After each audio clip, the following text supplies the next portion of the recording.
Hello and welcome to the Minimalist Moms podcast. I'm Diane. I'm a mother of three living in Columbus, Ohio.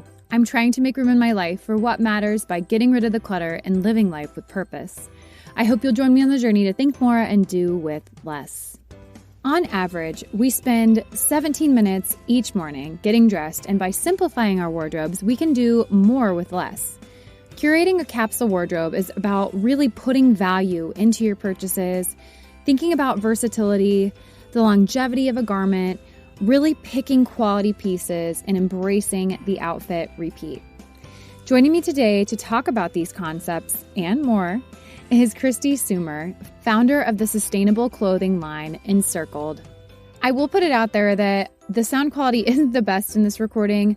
Unfortunately, it can be a problem in guest interviews, just depending on their ability to secure a location to record. So my hope is to continue to produce content that is just easy and enjoyable for you to listen to.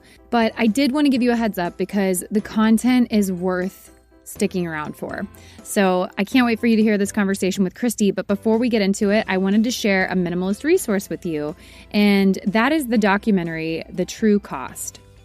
So The True Cost was a documentary that came out in 2015, and it examines the business of fast fashion, which we do talk about a lot today. As with any documentary, I try to keep an open mind, and afterwards I'll typically follow up on the information conveyed in the documentary. And it's very helpful to both look at scrutiny and continue down the path of the intention of the documentary. Sorry, I've said documentary 5 or 6 times at this point. But at this point in time, I don't think that we can avoid certain realities when it comes to fast fashion and underpaid factory workers that are making cheap apparel for us. And again, we get into this much deeper in this episode, but every little bit helps. And I do think it all comes back to what is your consumption of these things. If we can just look at our consumption and halt maybe how often we are buying items from fast fashion, because again, I'm spoiling too much of the episode, but it is very easy to go to Target and pick something up, or to go to Shein, or to go to Amazon. But just taking a step back, thinking about how often you are making these purchases, and maybe just starting there, cutting back on how often you're buying. It does make an impact. And I like that zero waste quote. We don't need a handful of people doing zero waste perfectly. We need millions of people doing it imperfectly. So as an encouragement, both to myself and to you, I think if every single one of us just started to track our consumption, every single one of us listening to this podcast, it would make an impact this year, and spread the word to your friends. So again, the documentary for you to check out is The True Cost, and I thought it would be a worthwhile companion to this episode today. So let's get into this conversation with Kristi Soomer.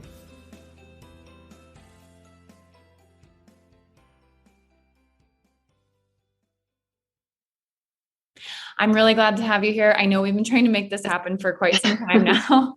So I'm really glad that you're here. But before we get into our conversation today, we're going to be talking about quality over quantity and curating our closets and embracing the idea of outfit repetition, which is something that I've definitely embraced as a minimalist. So I'm excited to pick your brain about how we can kind of move through some of these things that maybe either society puts on us or whomever. But before we get there, why don't you introduce yourself to the listeners? And I always ask everyone this question: do you consider yourself to be a minimalist?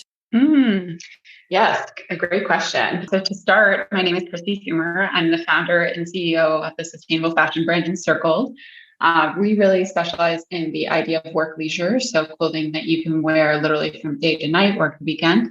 It has that like loungewear comfort meshed with that elements of sustainability, but also style as well. And my background is actually completely not fashion based. So I started my career in management consulting. I went to school for finance and did a business degree, and just really came up with an innovative product idea called the Christmas Party. It's like an 8-in-1 scarf dress tunic thing that was inspired by my travels, and just came up with that idea while packing for a yoga retreat and decided to run with it. Would I consider myself a minimalist? Yes and no. I think I have a very streamlined life and closet, but I wouldn't say I am a absurd minimalist where I have like only 5 shirts in my closet. Definitely not. But I'm a big fan when it comes to this type of thing as progress over perfection. So it's really difficult to walk back sometimes between the one thing I found, and one of the reasons why I created this line initially as well, was that when you work and you travel and all these things, you have to have all these different wardrobes. So the idea of having more versatile clothing gives you that opportunity to have a more streamlined closet. But I have more than like 20 items in my closet, full confession. Yeah, I definitely don't have a capsule wardrobe either. It's something that I'm hoping to get to one day, but I mean, I do love clothes and I don't think there's anything wrong with that. But I will say that I am someone that lives by the idea of quality over quantity. So I definitely don't have nearly as many clothes as a lot of my friends, but the clothes that I do own, I do try to keep them a little bit higher quality so I can get more wear for my dollar. Is it cost per wear? That's the word I was looking for. So I definitely subscribe to that, but I'm wondering how you would encourage people that hear, oh, I buy quality over quantity. How would you encourage them that they can't afford that? Because I think expense is something that people automatically go to when they're like, well, I can't afford quality. I can only afford Target. So how would you encourage moms that are listening to work through that? Yeah, that's such a common question that comes up in sustainability, in fashion specifically. So we often see it come up on our Instagram posts and Facebook posts because there is an element of privilege that comes with sustainable fashion because it just costs more to make sustainable garments. There's some plain math behind some of this that I think sometimes consumers aren't aware of because the fashion industry is so secretive. So when you think of fast fashion brands like H&M and Shein and stuff like that are charging $6 for a dress, there's a reason for that, and it's not a great reason. It's usually the reason behind it has to do with exploitation of labor, not paying employees, sweatshop labor, poor fabrics, toxic materials. And yes, it's a $6 top, but like it's not going to last. It's not made from safe materials sometimes in the case of many fast fashion brands. So, it's that fine balance with quality over quantity, I think, where it comes to, because a lot of the times, like for sure, there's definitely a segment of the population that, are shopping at a brand like H&M because, that's all they can afford. And maybe they're buying that one t-shirt every quarter or something like that. But more of the problem that we're seeing in the fashion industry is related to overconsumption. So, people who feel like they need 60 new items each season. So I would encourage people to really step back from their closet and their wardrobe and we have a free PDF you can get on our website called the Minimalist Wardrobe Workbook. And it's basically a way to like reevaluate your wardrobe and look at what you actually are wearing and what you need in your closet. Because oftentimes we're wearing the same things over and over again, and we're really only wearing about 20% of our closet. So the mentality from the media is really to push you to wear more and more pieces and buy more and more stuff. Because that's how the industry fuels itself, and it's all based on trends. But what we do know about trends is that trends are very cyclical. So anybody who grew up in the 90s right now knows that like 90s jeans are back and like 90s pants. Like I saw the Lululemon like flare pants come back. So, these things come around. So there's this value of like really investing in quality pieces and hanging on to them and taking care of them for a long time. And then that fewer but better approach. We really don't need that much stuff. The idea of having like 60 new pieces a season is something that's fairly new in the last, like, I would say 10, 20 years, totally fueled by fast fashion. Back in like the 80s, people would buy like 5 pieces of clothing per year. We often don't need as much as we think we do. So that's where I would start from, I think, for moms who are trying to like streamline their closet, like actually look at what you're wearing. And if you're not sure, I have a really good tip for that is take your closet for like 30 days and just every time you wear something, turn the hanger around or put it in a specific section of the closet and then go back and say, okay, what did I actually wear in here? And then you can start to like shop your closet and look at things you're not wearing for opportunities to wear again. Like there's so many ways to be sustainable without actually purchasing a garment. Yeah, I like that tip a lot. I've tried to implement that in the past when I first started decluttering my wardrobe years ago. But I also, in regards to quality, and I've said this before, but I love secondhand shops mostly all my sweaters in the winter are LL Bean or Patagonia. And I'm buying these very, very low cost compared to what the retail price would be. And so I definitely encourage people that if you want some nicer pieces, especially if you're living somewhere colder and you are needing coats and heavy sweaters, I like to buy that stuff secondhand. But I was also going to say something that's really helped me and this is kind of maybe ridiculous, but I've started taking pictures of me and my friends when we go out. And then when I'm trying to get ready, I go back through, like I'll favorite it in my phone. So I have it in an album. And then when I'm going to get ready, I go back through and I'm like, oh, what have I worn? Oh, I really like the way that looks. It prompts me to remember what I actually like, what I've looked good in. And I don't, again, maybe that's really silly, but it helps me get ready. No, I love that idea. I mean, there's an app out there. I think it's a paid app, but they might have a free plan called Style Book where you can create outfits and remember them and save them so you can wear them on repeat for different occasions. Just you're kind of doing the manual version of that. But that's awesome. Yeah. I love that. It's kind of I don't know if you remember the movie Clueless, Cher. She had all these Polaroids of her outfits that she would take. And it's it's a great way to see what you have. And I also encourage people too, because we find with our customers, our demographic that we're serving, typically they're not a high fashion demographic. They're not reading Vogue magazines. They appreciate that styling help. So I always encourage people to make a Pinterest board or something like that with outfit ideas. So if you're struggling with what to wear, I'll literally type in Pinterest, high-waisted mom jeans, black tank top going out look. And I'm like, okay, what would go together? Because I'm not naturally a stylish person. As I mentioned, I come from a finance background. I'm a bit of a geek. So I need that help too myself. So I find that when you're stuck with your closet, you often have, like you said, more stuff in there you can access. You just need to get a little creative. Yes, I've also done that. And I will type in denim shirt or something like chambray, whatever the right word would be. And how can I make this unique? And it feels new because I'm styling it differently. So I like the Pinterest idea too. I'm wondering though, what has this looked like in your life? You gave us a few suggestions, just what you said about Pinterest, because styling doesn't necessarily come natural to you, but how have you personally created your closet to help simplify your life? Yeah. So for me, it definitely helps that I no longer work in corporate, because that's a big thing, is having this whole separate wardrobe. And I was in corporate, suits and stuff like that. So that's a whole nother lifestyle. So that's why it's so important to understand the needs of your wardrobe. So right now, I basically live in work leisure, I live in our clothing. So I'm very good at dressing things up, dressing them down. I have a lot of, really timeless classic pieces. When I was younger, probably in my 20s, I was actually very into fast fashion. And I've written this on our blog that I used to it was a sport for me to go shopping and see what I could find at Winners, which is the same, I think, in the US as TJ Maxx. And I would just go hunting for stuff. And it was a really toxic behavior for me. And it was something, I think, based out of boredom and newness. And I really grew out of it. So as I grew out of it, I just started to really be more mindful with what I'm buying and what the purpose is for each piece coming into my closet, and definitely investing in quality. So I don't hesitate, which is also a privilege, but to invest in a really good pair of jeans.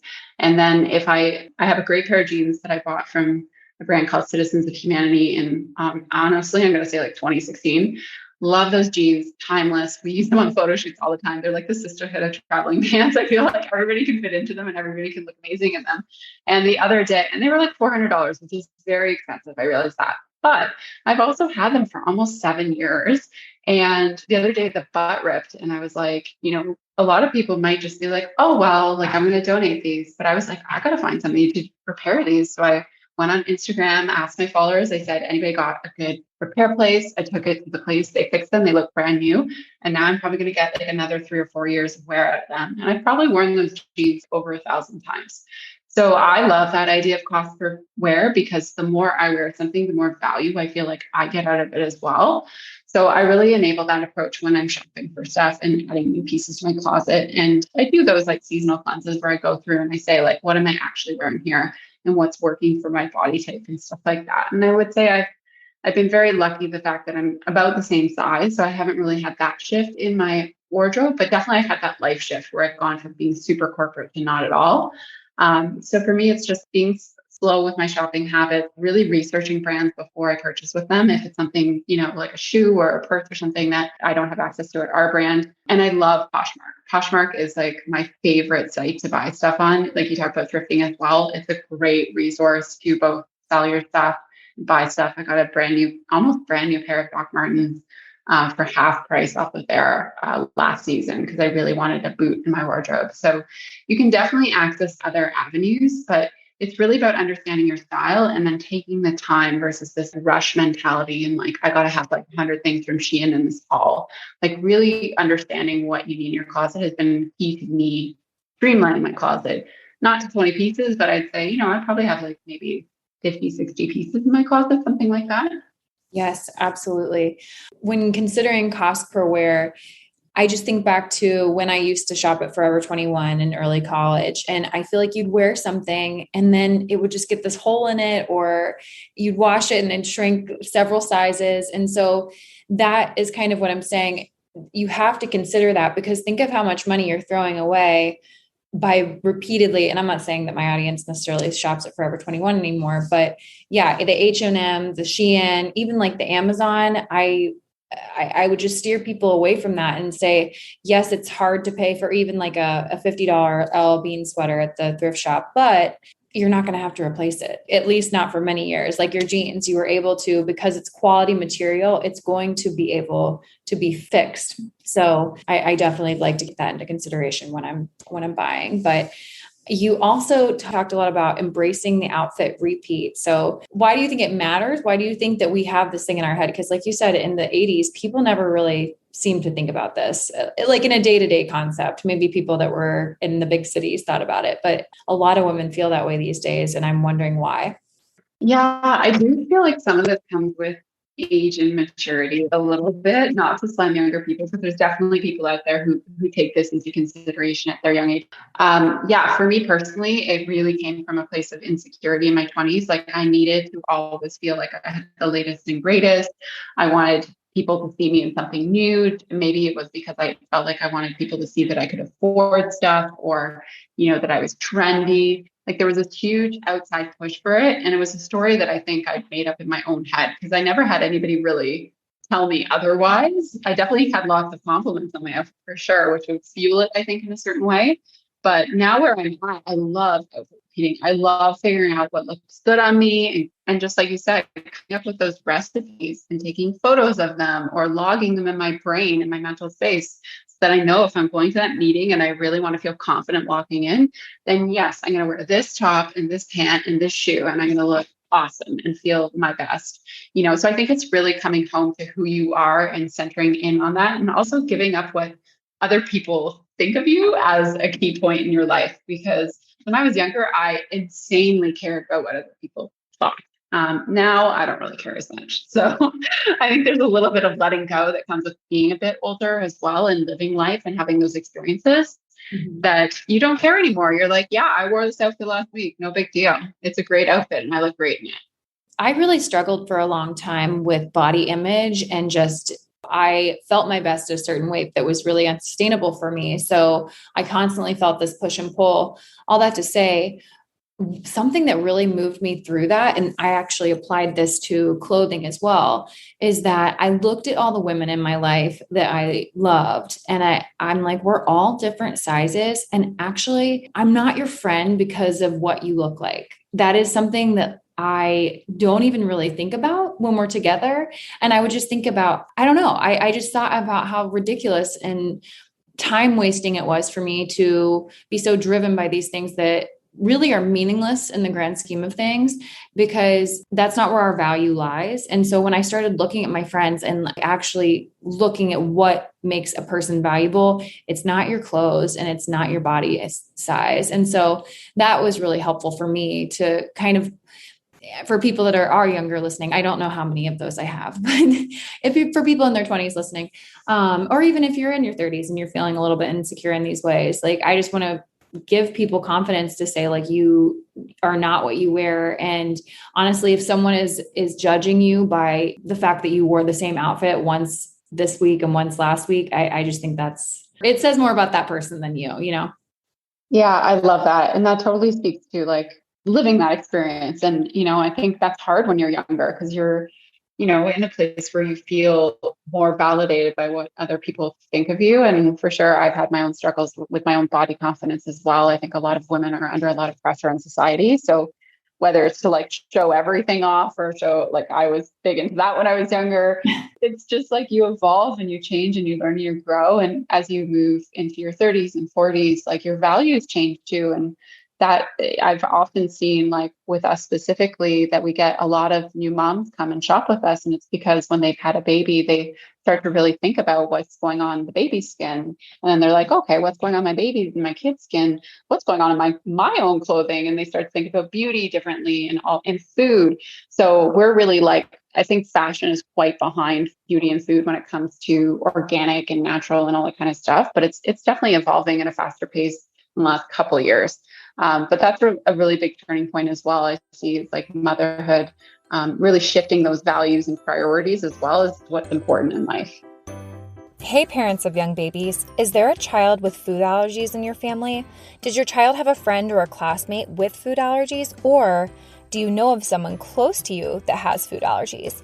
If the answer to any of these questions is yes, then you know how scary, limiting, and anxiety-inducing it can be to have to carry an EpiPen with you at all times or constantly just be on high alert when dining out, reading food labels, sending your kids to school, all of the things. Imagine a world without food allergies, where all foods are considered safe to eat for anyone, where there aren't nut-free schools or separate allergy-free tables at lunch. That's what we call food freedom. Evidence-based research, USDA guidelines, pediatricians, and allergists all agree. Feeding small amounts of common food allergens like peanut, eggs, and milk daily for 6 months or more, starting at 4 months, is important for all babies to give them the best chance at a future of food freedom. That's why I'm happy to tell you about Ready Set Food. Ready Set Food was developed by an allergist and mom of two to make it easy, safe, and convenient to regularly feed babies low doses of the most common food allergens, starting right from the bottle. Ready Set Food is a gentle, guided system of products that takes the mess and stress out of introducing allergens. Head over to readysetfood.com/minimalist and use code minimalist for 30% off your first order of Ready Set Food and get your child started on the path to food freedom today. Finding all your grocery items in one place at an affordable price is almost impossible now. As a mom of three, I can't drive to multiple places for my groceries, but with Thrive Market, I get everything I need and so much more. With Thrive Market, you can shop everything from healthy pantry essentials and sustainable meat and seafood to non-toxic cleaning and beauty products, all delivered right to your door. I was so excited to discover that they actually carry my favorite makeup brand, Mineral Fusion. And if you find a price lower elsewhere, Thrive Market will match it. Finding everything you need is easy on Thrive Market because you can filter by 90 plus values and lifestyles to find what works best for you. Shop by what you eat and what matters most to you. So if you're looking for plant-based, gluten-free, zero waste, Thrive Market has you covered. Thrive Market is my go-to place for organic pantry staples such as nut butters, dates, avocado oil, and organic applesauce patches for my kids. I also enjoy the Thrive Market line and the Rosy cleaning supplies. When you join Thrive Market, you're joining a community of 1 million plus members and sponsoring a family in need. And with their fast and free carbon neutral shipping, you are also bettering our planet. So join Thrive Market today and get $80 in free groceries. That's THRIVE market.com/minimalist to get $80 in free groceries. That's thrivemarket.com/minimalist, thrivemarket.com/minimalist. You're doing all the right things, but this economy is busting your budget. Did you know that there's a budget-friendly solution to rising healthcare costs? There is, and it's through Christian Healthcare Ministries, America's longest-serving healthcare cost-sharing ministry. There are no restrictions for CHM membership based on age, weight, geographic location, or health history. CHM is a ministry that seeks to help people, just like churches and ministers, missions, outreaches to the homeless, and other similar activities and organizations. CHM is a health cost-sharing ministry, a nonprofit charitable organization that has earned the Better Business Bureau's highest possible rating. Visit chministries.org/podcast to learn more. This was a really great conversation, but I wasn't sure if there was anything else you wanted to share with the audience before we wrap things up. Yeah, so I would definitely encourage everybody to hop over to our website and check out the Minimalist Wardrobe Workbook. I think it's a great starting point for reevaluating your wardrobe and what you actually need.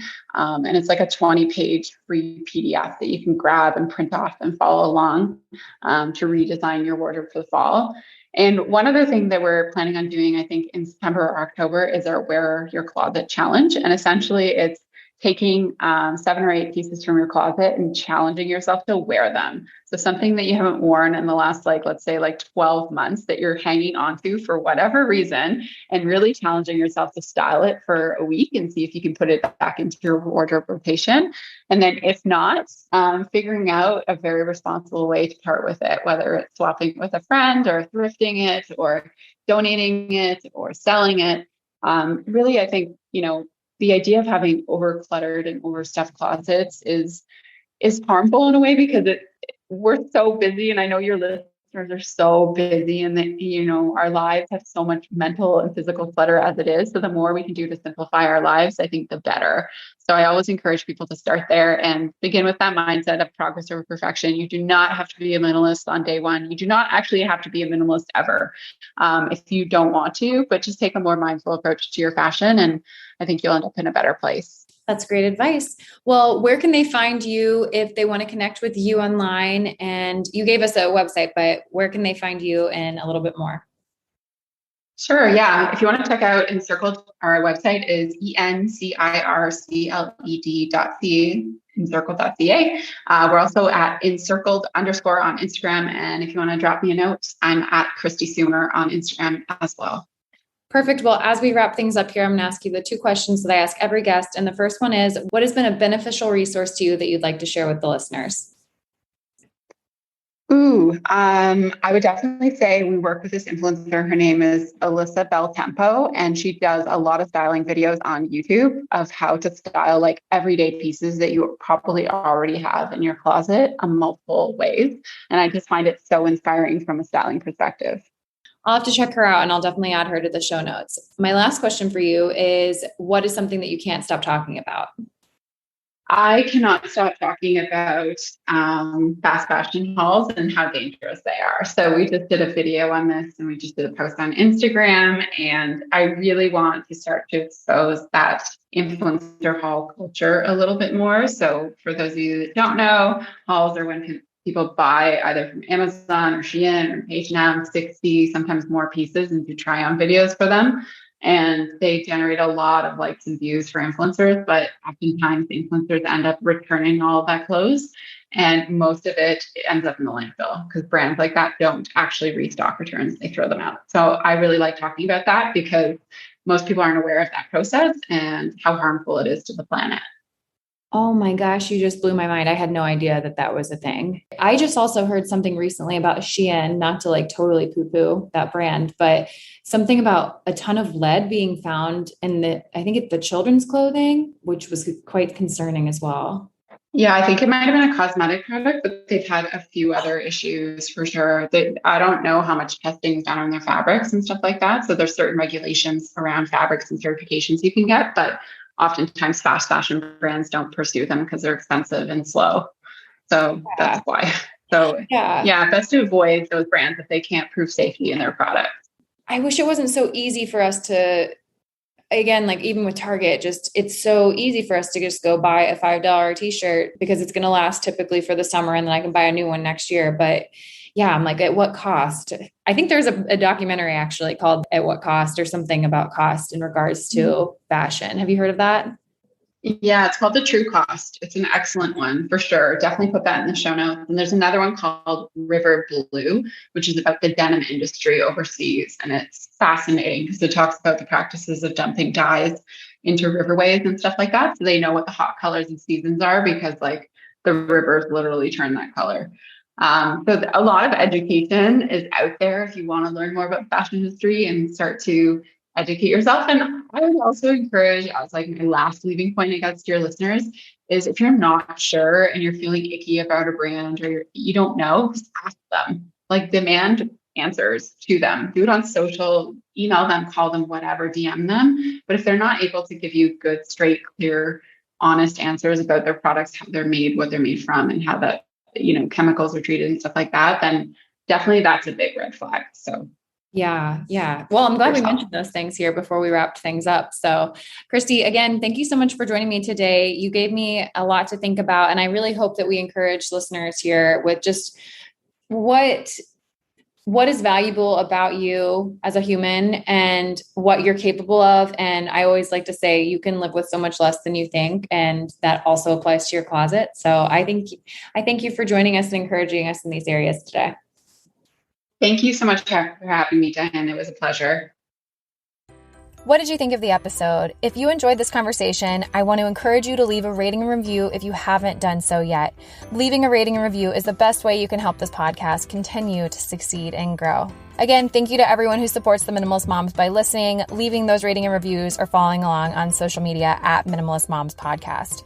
As always, I invite you to keep the conversation going at minimalistmomspodcast.com, and there you can find links to the Instagram account, my Facebook page, and where you can find me all around the web. Thank you for joining up on this journey. I wish you a lovely week as you think more and do with less.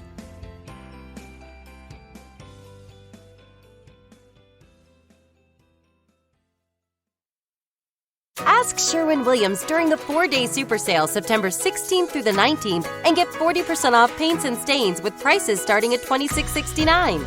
That means 40% off our most popular color family, blue.